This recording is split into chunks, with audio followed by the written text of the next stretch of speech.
My God, it's amazing to be here amongst so many sister trade unions, so many fellow workers in struggle, and I'm really proud to be here today representing the NEU, and I'm especially proud to be representing the NEU on the back of our record number of members who turned out and voted yes for strike action.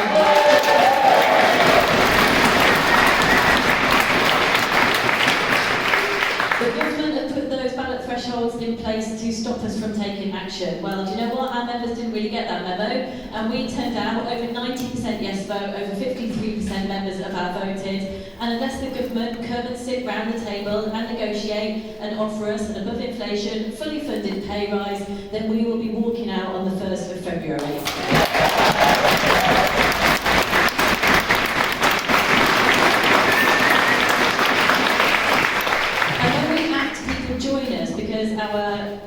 Earlier from the ASLEF, Andy said about 18,500 members joining. That was the NEU. Since Monday, since we announced our ballot result, we have had 18,500 members join us, and our membership is rising every day.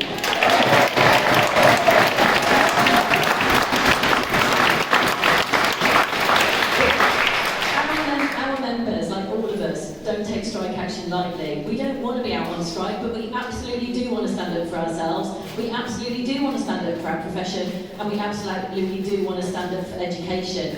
And the record number of our members who have voted shows that we're angry, and we are sending a clear message to the government that we will not continue to accept their devaluation of education. We're sending a message that all education workers deserve better. The children and the young people that we educate deserve better. Their families deserve better, and the system that we work in deserves better.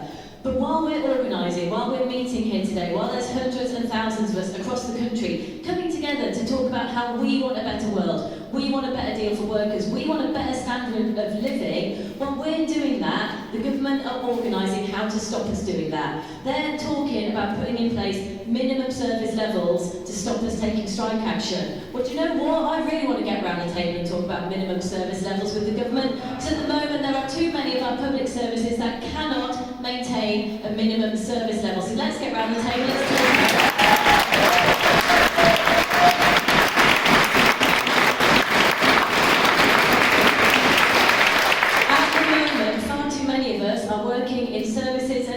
Where we cannot maintain that level.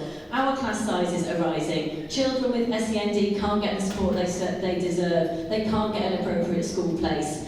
We don't have qualified teachers in the classroom teaching their subject. Children are learning in classrooms and buildings that are dangerous and unfit for purpose. I could go on. Gillian Keegan says she's disappointed that we voted for strike action. Again, I'd like to sit down with Gillian Keegan and tell her that I'm really disappointed too that we're being forced into taking this action.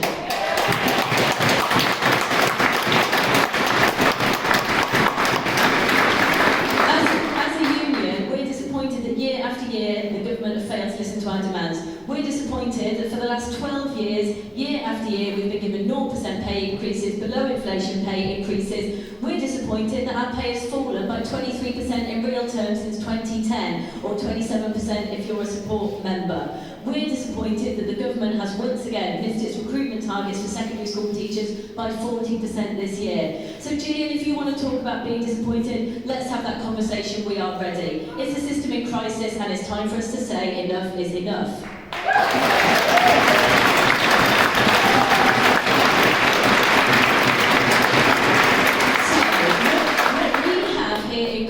Is that we are striking because we deserve a pay rise. And as workers, we should not shy away from the fact that we deserve better. We shouldn't shy away from the fact, we shouldn't be embarrassed to say that we deserve to be paid a wage that means we can feed our families without resorting to food banks. We shouldn't be ashamed of the fact to say we deserve a pay rise because we shouldn't have to choose between heating and eating. We shouldn't be embarrassed to say that we deserve a pay rise for a wage that reflects our value. Clapping on the doorstep doesn't pay the bills. We've seen time and time again what the government values, and it is not us.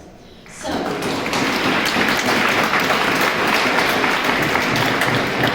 time for the government to start listening. It's time to not just listen to us, but to listen to the growing number of people that support us, and it's time for the government to pay up. So we're striking for pay, we're striking for our dignity, to be paid properly as workers, but we're also striking because we have seen the sectors that we work in brought to their knees by 12 years of austerity. We're here because we're sounding the alarm bell to the public.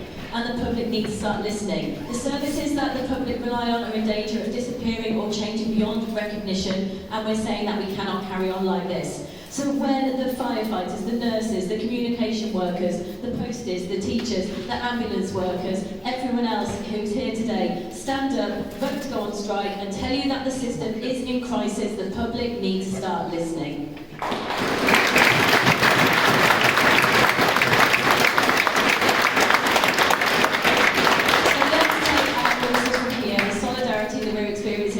Let's get out there and let's say it loud and clear that enough is enough. We're getting off our knees, we're rising up, we are uniting our struggles and we're fighting back. United we stand and divided we beg. Let's continue to unite and fight for a better world for all of us. Solidarity.